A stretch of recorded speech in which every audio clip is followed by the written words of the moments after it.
what will happen in the future to who owns the land. At this point, the land is still mostly under the control and ownership of white South Africans. But there are very, very strong political forces that would like to change that. There is a whole big debate around that we could have, but as to the value of land innately, if you cannot farm land, what does owning land actually do for you? I would argue that for most people, it creates a sense of belonging in the world, in a particular country, a sense of connection, and that on a kind of a symbolic level, it provides a feeling of rootedness, which almost nothing else can do. But it's not going to change your economic future necessarily unless you can put that land to use. So, for me, there are multiple questions around this land issue. All stories are narrated by somebody. I mean, this is an obvious fact, but it's almost so obvious that we lose sight of it at times.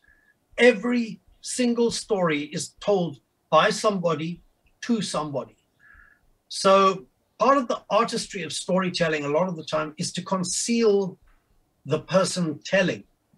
And most of us accept this convention. It's how we read novels. Somebody is telling this to us, but we don't want to know who it is. It's obtrusive.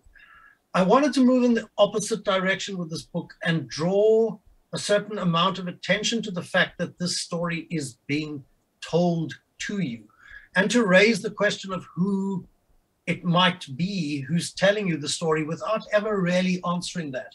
So that you're bothering the reader with these questions and drawing attention to the fact that all narratives are artificial. Hello everybody, and welcome to the next episode of the Nature of the Future series of talks. My name is Grzegorz Jankowicz and I'm the program director of the Conrad Festival. I invite various writers with whom I talk about certain phenomena that determine our lives today, and sometimes I try to envision how these things will influence our future. My interviewee today is Damonen Galgutem. Hello, Damon. Hello. Pleased to be here. I'm very happy you are with us today. Let me briefly introduce you to our audience. Damonen Galgutem is a South African novelist and short story writer. He writes for theater and film. 3 of his books were translated into Polish: The Good Doctor, In a Strange Room, and the last novel, The Promise, for which he received the Booker Prize last year. And because of the last novel, I chose property as the topic of today's conversation. The Promise tells the story of a family of white Afrikaners. On her deathbed, the matron of the family asks her husband to give the black servant the small house where the latter lives. The house is part of their farm. The father makes a promise that goes unfulfilled for decades. In one of the interviews, you said that this is a history of the living, not the dead. Although your characters, one by one, dies in this novel. Every 10 years we have one family funeral. Only the daughter, Amor, survives this narrative routine. But let's stick to the living. What are they about in this story? What are they aiming at?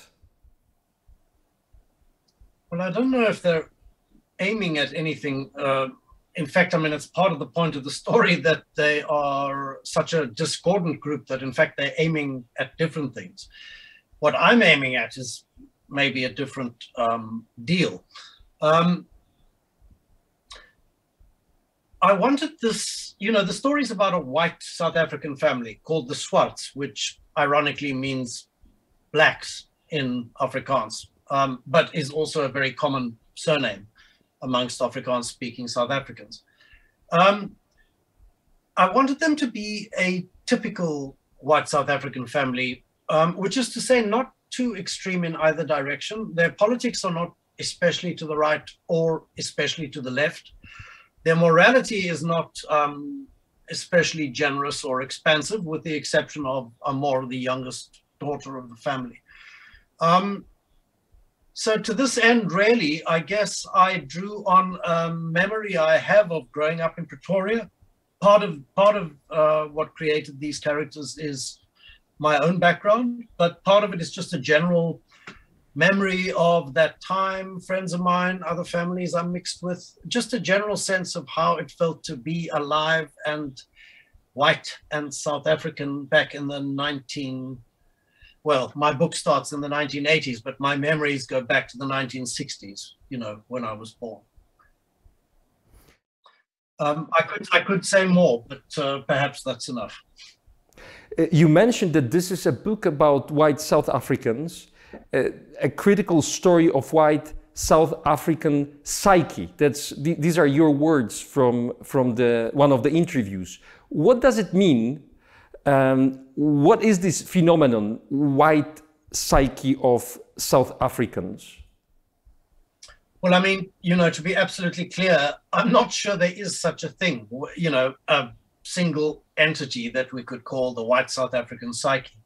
For the purposes of literature, maybe it's useful to think of it as a kind of a terrain which I'm trying to map out, to just illuminate, I guess, the various urges, impulses, principles, lack of principles that I associate with white South Africa and that have been part of the thinking of people around me and, in honesty, at times part of my own thinking.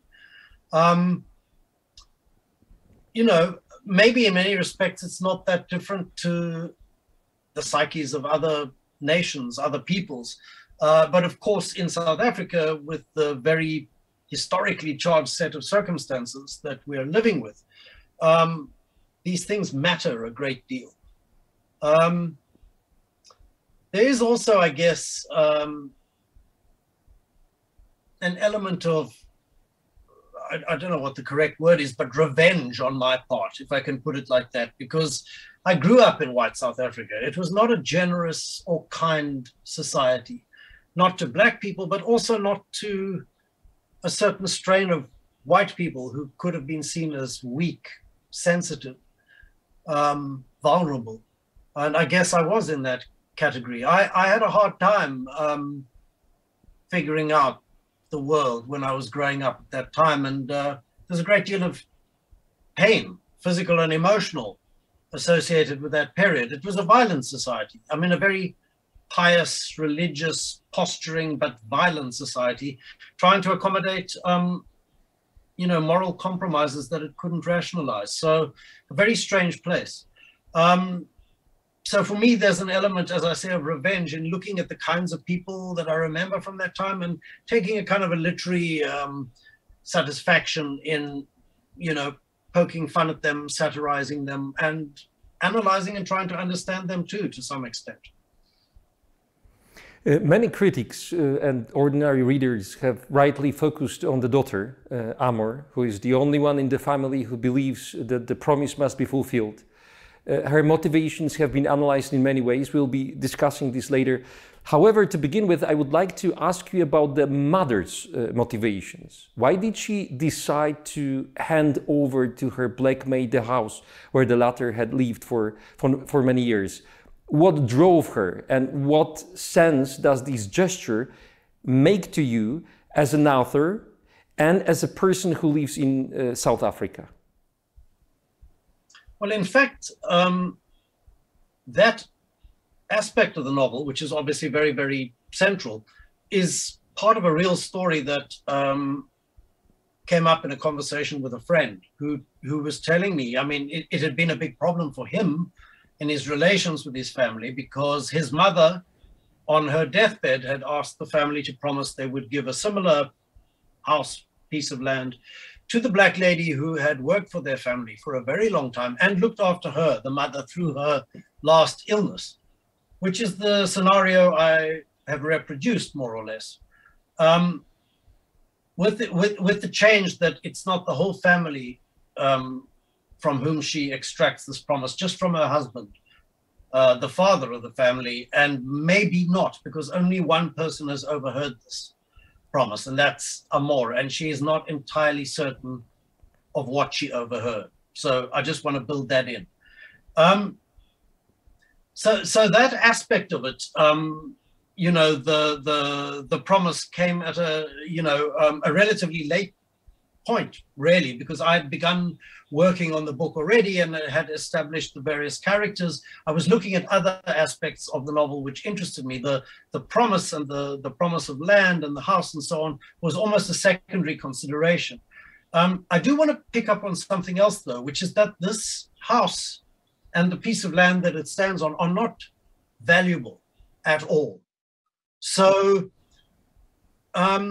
you know, it's a broken down house. The land is kind of useless. It doesn't hold any monetary value for the family.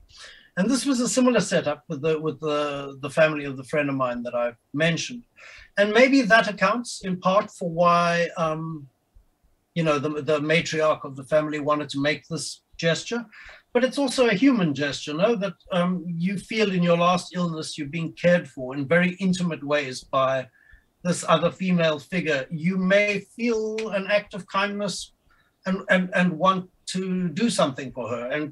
And you know, you ask the family or you ask your husband to give this absolutely, you know, useless, not expensive or valuable piece of land to this lady to live in. So it is the sort of unexpected kindness that South Africa, even in the apartheid days, was sometimes capable of.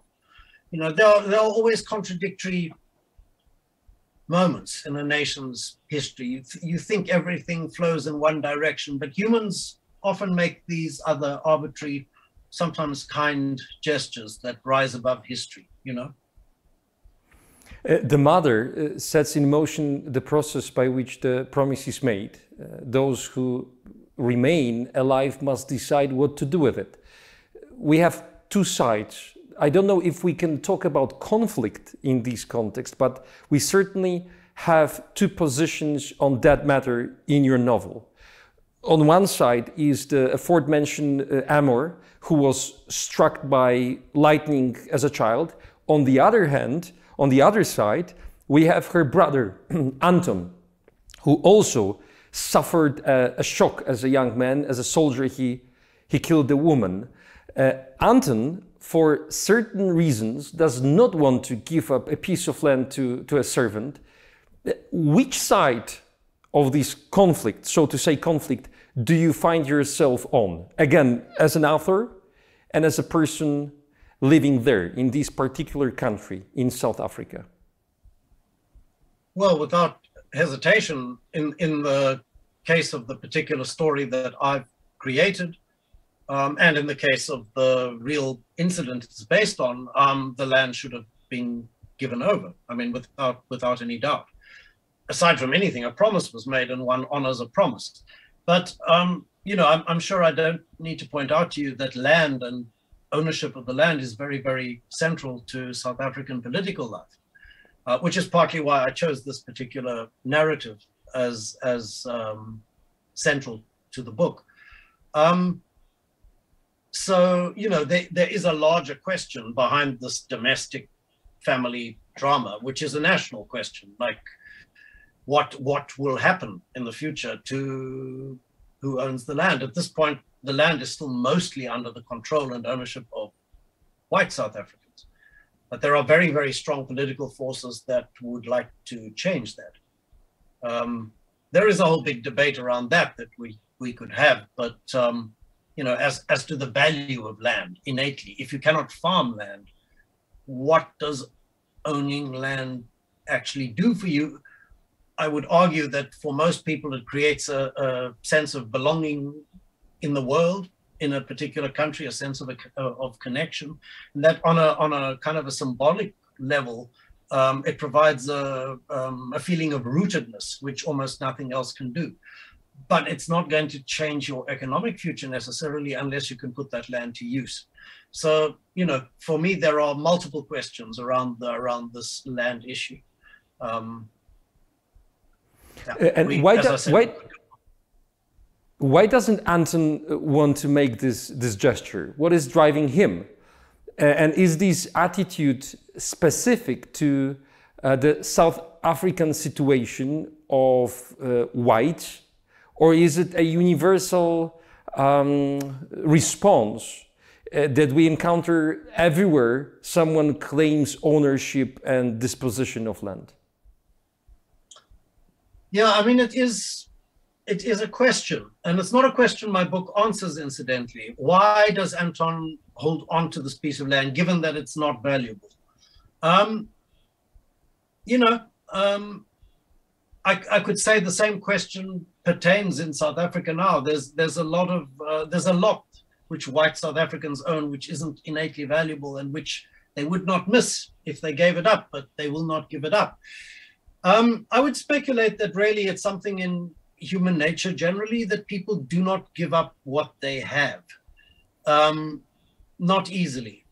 Even if they acquired what they have by doubtful historical means, maybe your grandfather, your great-great-grandfather participated in history in very doubtful ways. Even then, generations later, it's very hard for people to give up what they gained. So I don't know what that is. And I can say about the South African context that it obviously takes on a great burden of history in the process, because you can say, well, it's just human nature. People don't want to give up what they have. But in South Africa, in fairly recent history, we know how white South Africans gained this land. So there are very big moral questions around holding on to it. I'm very glad I'm not the person who has to find, solutions to these problems. I'm merely a writer, which I see as mainly as in an observing role, not somebody who prescribes solutions to history's problems. I know there are some views that writers should be doing that, but I don't see my role in that way. Salome, the servant who works on the farm, is almost invisible in the novel. She is silent. This is a conscious gesture on your part, a critical message you send to the readers. And I understand this decision. But as I read the novel, I recalled a passage in White Writing by John Maxwell Coetzee, which mentions a basic tenet of colonial politics. The right to the land belongs only to those who can use it properly by working on it. For a long time, Coetzee writes, white South African writers avoided depicting black characters working on the land to reinforce the notion that blacks have no right to this land. I suspect that the issue of the visibility of the various characters has kept you busy while working on this novel, and I imagine it was not easy. Could you comment on it? This is, again, a very fraught and complicated question, which you framed very well, incidentally. I took a decision early on in the writing of the book that I would not travel into the interior lives of the black characters in the same way that I do with the white characters. In fact, I would not travel beyond the threshold past which the white characters in general do not perceive those inner lives. So the perspective of the book is very much the perspective of white South Africa. Again, with a question mark as to whether, that can be defined as an entity. But I certainly worked very hard not to recreate that perspective in the same way, say, that the colonial perspective might have been mounted. Which is to say, I wanted, you talk about Salome being an invisible character. I disagree with that. I've described her presence and the activities she carries out at several key points in the book. And indeed, if this were a film, say, that you were looking at, she would be a presence in almost every scene, but in the background doing some, menial task of some sort, which is, the way,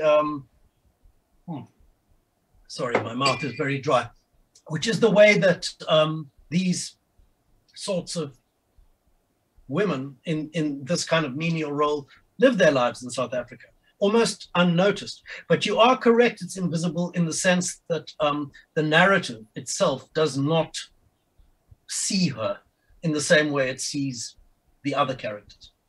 I wanted that to be problematic for a reader, not to be something that the book tells the reader is okay or valid in terms of any sort of moral framework, which is what I would perceive colonial literature to be doing, creating a moral framework in which it is all right for those characters to be overlooked or to serve only a certain function. I wanted Salome's silence to be eloquent. I had an idea for quite a long time in the writing of the book that I would hold back her inner life, and that at a certain point towards the end, I would, kind of break the wall and let her inner life flood out. I could have done such a thing, but I decided instead to let the narrator of the book, who serves a very particular function, to have one of several moments where, in fact, he or she turns around, as it were, and addresses the reader directly out of the page and implicates the reader in what's happening, and says, if you didn't know more about her life, if you didn't have answers to the questions about her, maybe it's because you didn't want to know. So I would hope that that's a very difficult moment for a reader, where suddenly they feel, something sharp is jabbing at them and maybe drawing a little blood. I know for South African readers that would be a confrontational moment in the book. Oh, certainly it is confrontational for the reader, not only the reader from South Africa, but also from other places. From here, when I read it, I felt the message sent to me by narrator or narration. And this message was aimed at my understanding of her situation, of Salome's situation in the family and in the society. So it worked quite well. The land dispute between black and white South Africans was obscured in literary texts, as I learned from Kutsia's book.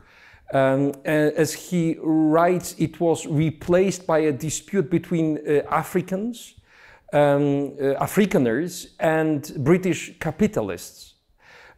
What does this situation look like in South Africa today? How does society relate to it, to this land dispute between blacks and whites? I don't know that I can distill the current climate around this question to something very compact, because, as I say, it's very central to South African life right now. Back since the beginning of the colony in South Africa, where white and black first encountered each other on the frontier in the Eastern Cape, the same tensions over land that began then have been reverberating really down through the years till now. So there are huge issues around rural land in South Africa. Who has the farms? Because clearly that is a way to use land, and the ownership of the land becomes very critical. I mean, we saw this scenario in Zimbabwe with very unfortunate outcomes. And of course, lots of people fear exactly the same outcome in South Africa if land was to be seized and handed over to people who perhaps can't work it, or to people who are not interested in working it, as happened in Zimbabwe. But there are constant farm attacks, which are a topic in the press here. So people in isolated areas, often far from, police help or any other sort of help, are attacked on their farms, robbed, often murdered, tortured in the process. So there's a sense that frontier war from long ago, the kind of low-grade ethnic cleansing, civil war state friction is ongoing in the rural parts of South Africa. In the cities, I guess it's a different sort of debate, and it's more of an abstraction. As I say, for me, a city person, the idea of who owns the land is more symbolic than anything. But I think for a lot of people, it's much more than, well, much more than just symbolic. The symbolism is absolutely vital, and as I say, creates a sense of connection. But also, you know, it's a matter of life and death. There are people who would love to farm the land, but do not have land to farm. So again, to repeat, I'm very glad I'm not the person who has to solve these historical problems. They're enormously complicated. That's a very partial answer to your question, I'm afraid, but it's a big question. Various forces rule the land and the people who claim ownership of it. One of these forces in your novel is religion.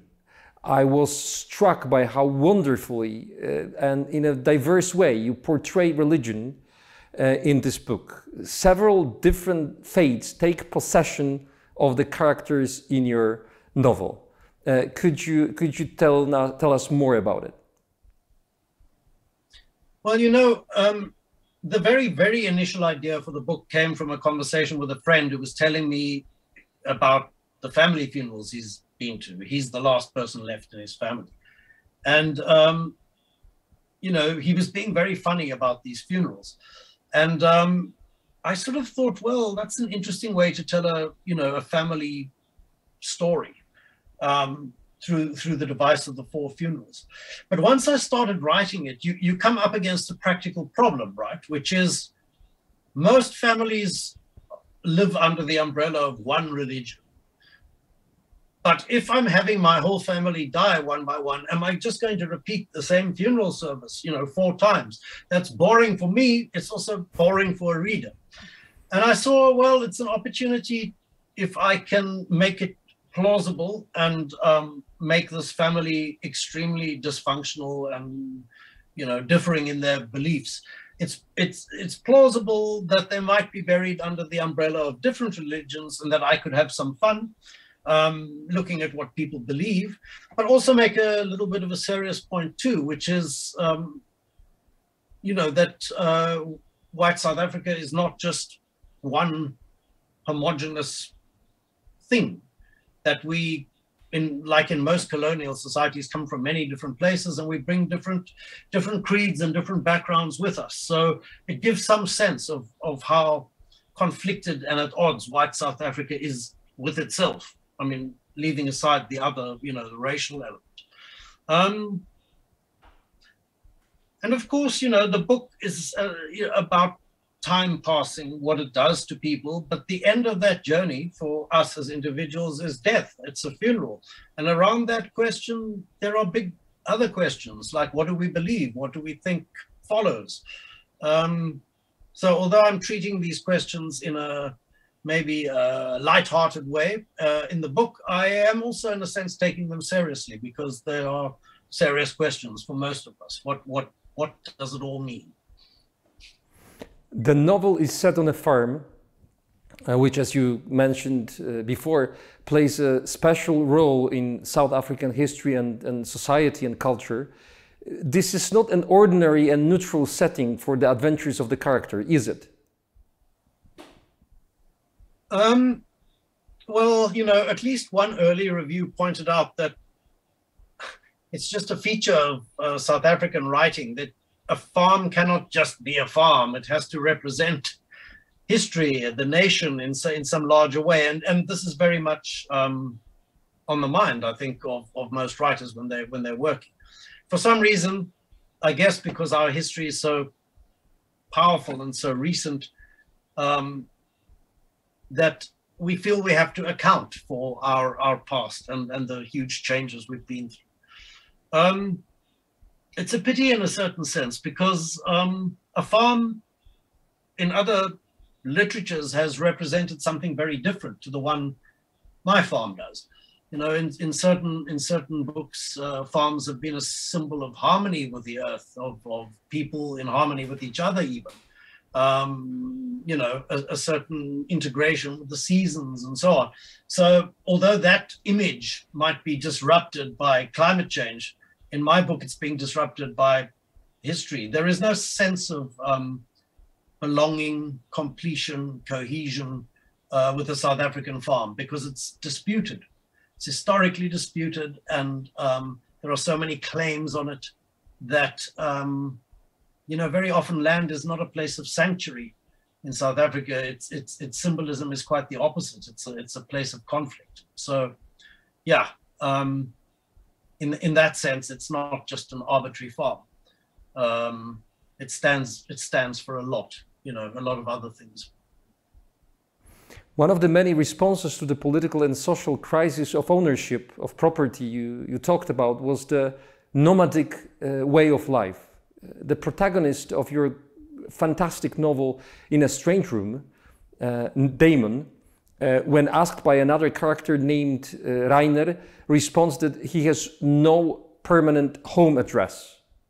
The success of Nomadland, the film, proves that this concept of constant movement still stimulates our imagination. But don't you think that today this romanticized form of life hides a serious problem? In many parts of the world, people are condemned to live on the move, as they have neither a job nor a piece of land to own. Sure. You know, I mean, in that sense, the South African context carries, you know, elsewhere, because home doesn't mean the same thing to all people, not at all. In fact, some people have no sense of such a place at all, except as a mythical future space where they might one day, you know, settle, stop.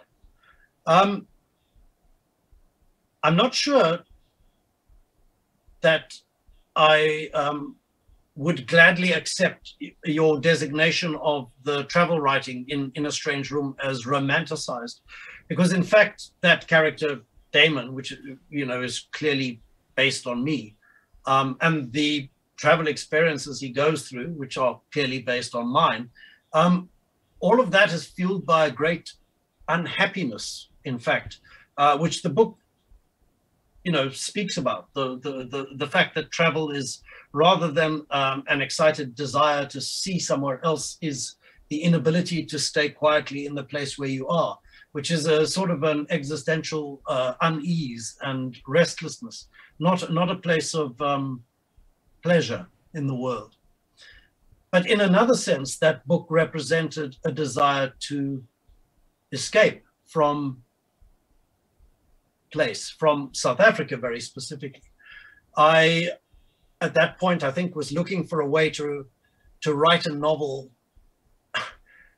without this burden of history that South Africa places on, you know, most of its writers, to account for it. And one way that I could authentically do that was to write about myself, a South African, but outside South Africa, you know, moving through countries that have nothing to do with me, through history that is not my history. So there was a kind of a relief in the writing of that book, that I could depict myself without luggage, you know, without this historical burden, which is quite the opposite, because with The Promise, because it's a book set in South Africa, its roots are in South Africa, and the full weight of history is right sort of on it.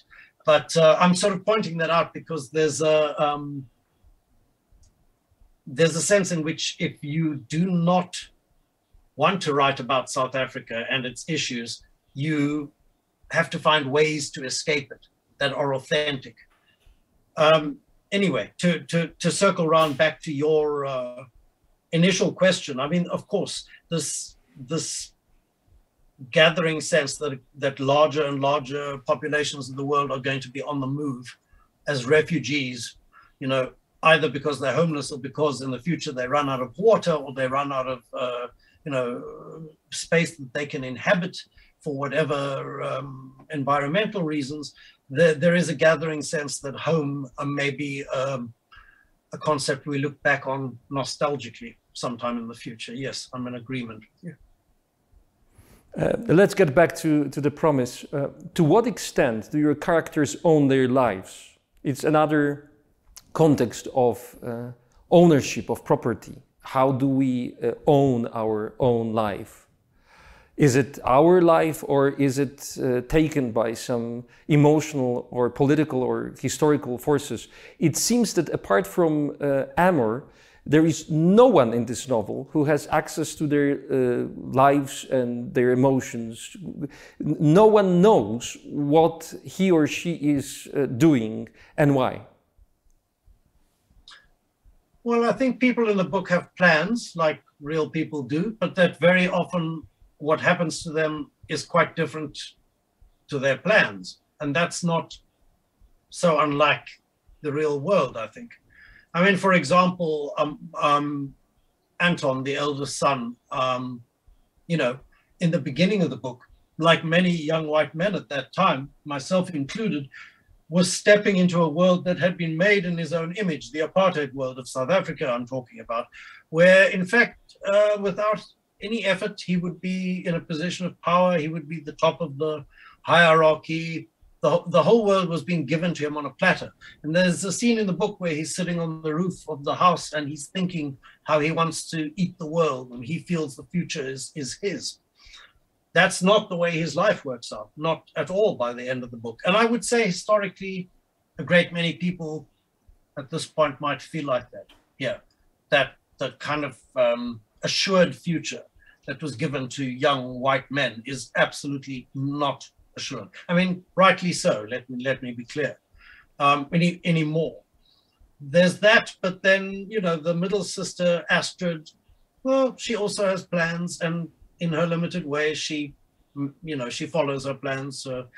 She leaves her husbands when she doesn't like them, and she begins affairs with new people. They're small plans, but, you know, they're human ones. Amor is a more complicated character, the youngest sister. She's the only person in this family who appears to have a some kind of moral compass. And I suppose to whatever degree she is trying to engage with, I mean, she may not frame it for herself in these words, but she's trying to engage with what it means to have privilege and power, and how you get rid of that if you don't want those things.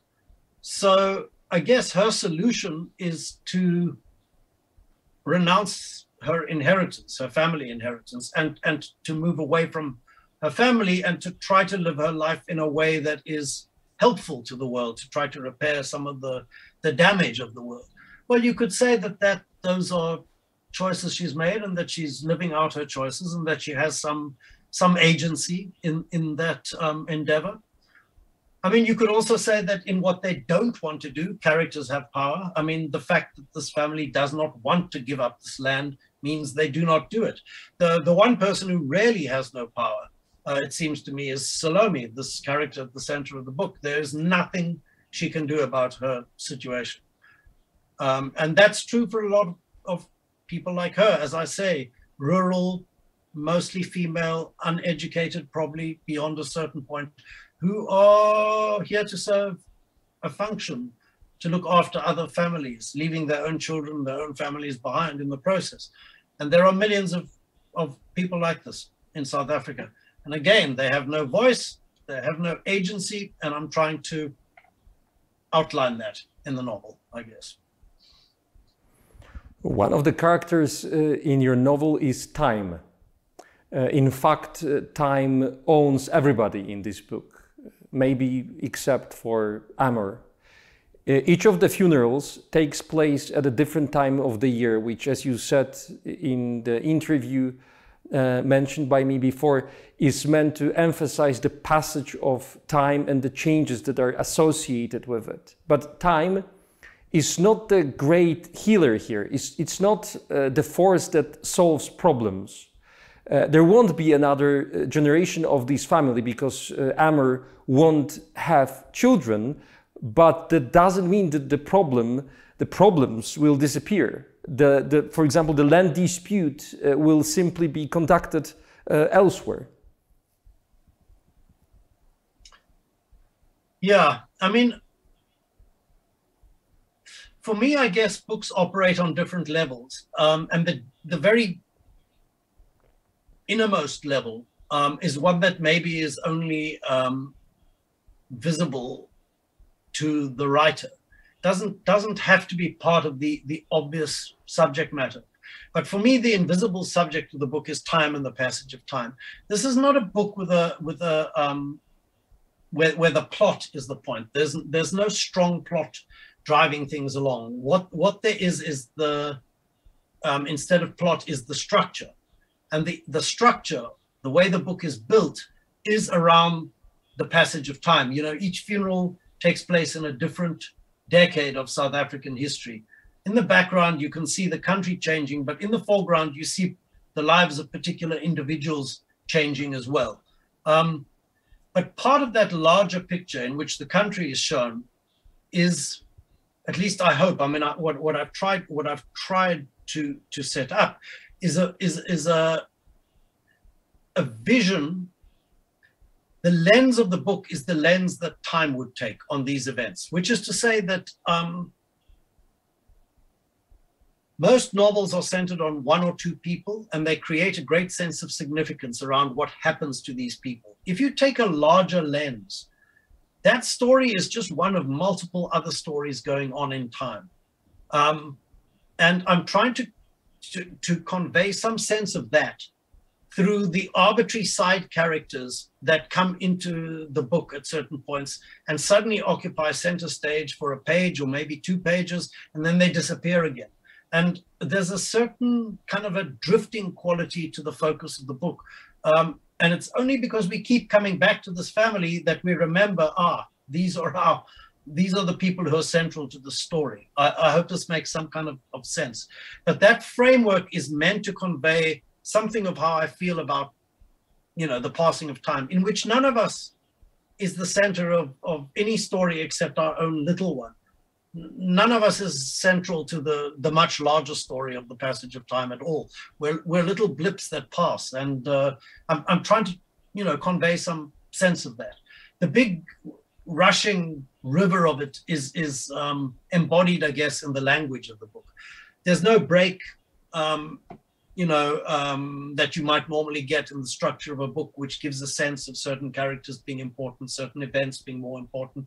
This is a narrative that flows on, unbroken, jumping from one perspective to another, which, you know, is the closest I can get to showing how I feel, you know, the big picture of time might be.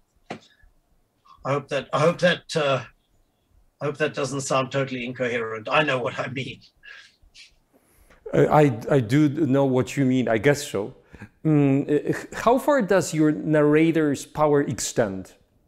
You talked before about how you invented the writing method for the story, that working on a commissioned film script played a big role in the process, which gave you the concept of conducting the narrative in a cinematic way. But what I'm interested in is the relationship between the narrator and the characters. Does he own them, so to speak, or is he merely an observer?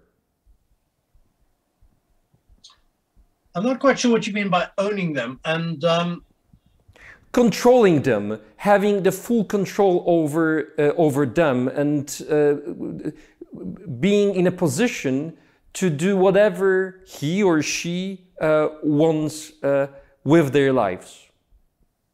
I would say that the narrator, who incidentally is not defined as a he or a she, and at certain moments seems to be almost not human because of how, you know, the language is phrased.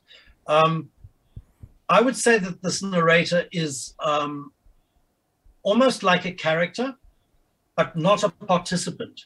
So an observer. I mean, if someone is creating these events, I guess that's me. But I am also creating the narrator, who is then commenting, as if he or she is somebody present, knows these people very well, but is not really taking part in the action of the book.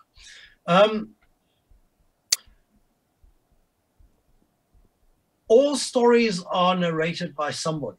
I mean, this is an obvious fact, but it's almost so obvious that we lose sight of it at times. Every single story is told by somebody to somebody. So part of the artistry of storytelling a lot of the time is to conceal the person telling.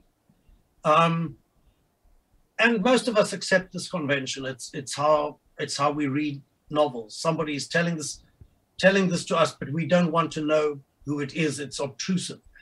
I wanted to move in the opposite direction with this book and draw a certain amount of attention to the fact that this story is being told to you, and to raise the question of who it might be who's telling you the story without ever really answering that. So that you're bothering the reader with these questions and drawing attention to the fact that all narratives are artificial. So I've used various devices through the book, again, to draw attention to the fact that the details that are being related are details which are being made up on the spur of the moment, and that can change if the mind of the narrator changes. So yeah, a certain sense of mystery around narration, but that is the same sense of mystery I feel actually exists about the telling of stories, and that it's our convention to try to hide it away. I'm trying to, I guess, create a different sort of convention and to hopefully intrigue and interest the reader in the process. You certainly do. Anton tries to write a novel. He carries this intention around for years, makes some attempts, then abandons them, ultimately failing. I don't want to draw far-reaching conclusions from this, but it seems that in the world you describe, literature is not a guarantee of critical insight into oneself and does not trigger the process of awakening. It's not the lightning that strikes Amor and awakens her in a certain way.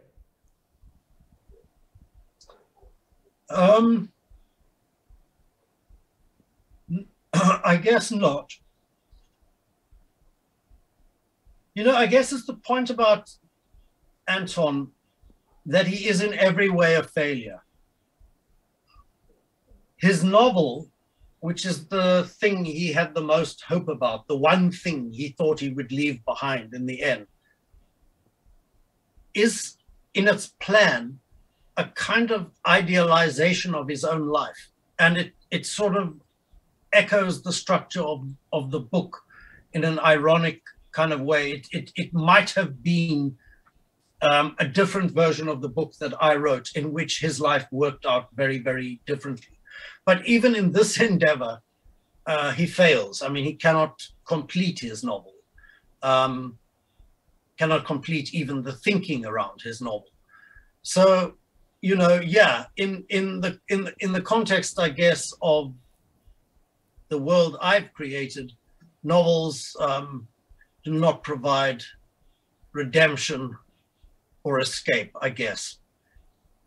But, you know, Anton's novel is part of a novel I wrote, and I wrote it in South Africa. I'm more or less his contemporary. So let's take an implicit consolation in that you know, there is some kind of traction and future for novels in South Africa, if only because this book has had some success.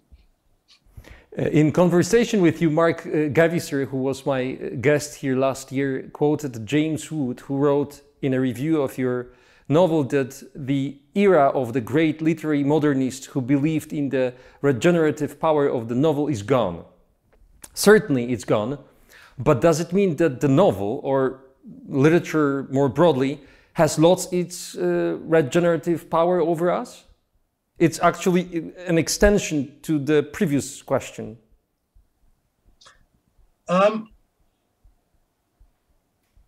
Well, that's an interesting phrasing. It's regenerative power.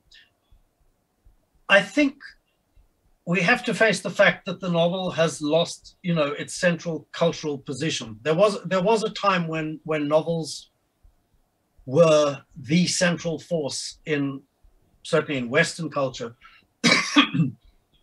and imaginatively exerted the kind of power that perhaps a streaming series today might do. That's not to say I believe that novels are dead. Quite the opposite. It seems to me that more novels are being written and are being published on different sorts of platforms than maybe ever before, and that's a crisis of a different sort. It's very hard to differentiate for a lot of people between one novel and another. But yes, I mean, it seems to me that your question about regenerative power is a slightly different one, that perhaps only what is at the very center of the cultural vortex will have that kind of power. I'm not even sure, which social media occupy that position now. TikTok.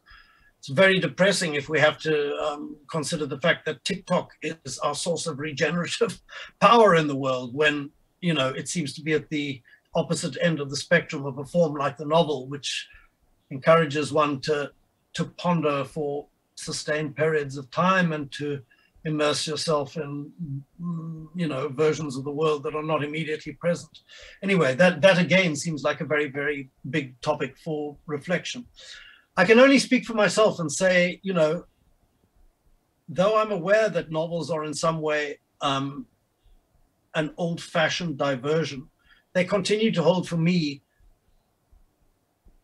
and for a substantial number of other people the same sort of regenerative power that you're talking about, that they held for, that they held a very long time back, or a few decades back at least. As long as books are still being read and discussed in forums like these, I would have to say that the potential for their power is not used up, and that we have to continue in the faith that the novel can keep reinventing itself. The one thing about books, novels in particular, is that people need stories, people need narratives to make sense of the world. That I think is indisputable. But the thing about novels is that they're stories created in language. And although, you can substitute for language in lots of ways, visually, even orally, there is nothing else that travels quite as deep as language does, because it's in itself a whole kind of parallel version of the world, of the universe. By naming everything, you kind of stop it in this alternative literary universe. And I don't think any other media that have sprung up can do it with such power. Whether the world continues to recognize that fact is a different question, and one that perhaps I will be disappointed to receive the answer to. But for the moment, I'm still hopeful about books and about what they can do to the world. I absolutely agree with you, Damon. The last question. Would you agree with the statement that what a writer really owns in the process of creation is the way he or she tells the story, since the story itself has certainly been told by someone else before? Yeah, I would. It actually seems to me all the stories have been told and retold really almost numberless times by now. And that the only distinctive thing you can bring to the process is your particular vision. And as I have just said, I mean, I guess it's a vision conveyed through language. The way each of us uses language, it's almost like a fingerprint, it's unique, slightly different to anyone else, because the way you see the world is not quite the way anybody else does. And the only way you have to carry that over is language. So at its very best, the novel can give you a vision of the world that is just in its very DNA absolutely irreplaceable and unique. I mean, a lot of books don't fall into that category. A lot of books are extremely similar and replaceable, but the very best books are like fingerprints that will never be reproduced anywhere else. And that's the beauty, and that's the point. And that's sort of what's so painfully fleeting and wondrous about them, is that they're created by a mind that might not be here anymore. You know, we're here for a very brief period, but the best books might stay on, and the voice they leave behind might be a voice we can hear a long way down the years. So anyway, novels and the writing of novels is the one subject on which I do get sentimental and romantic. So before I embarrass myself, let me draw a line there. You are very welcome to do it in this conversation, Damon, because I feel the same about the novel and literature. Thank you for this inspiring conversation. Let me give one information to our audience. We will air the next episode of The Nature of the Future on the last Thursday of September. And my interviewee will be Zanzibar-born British writer Abdul Razak Gurnah. Stay tuned and be with Conrad Festival. Damon, once again, thank you very much. Thank you. Thanks so much.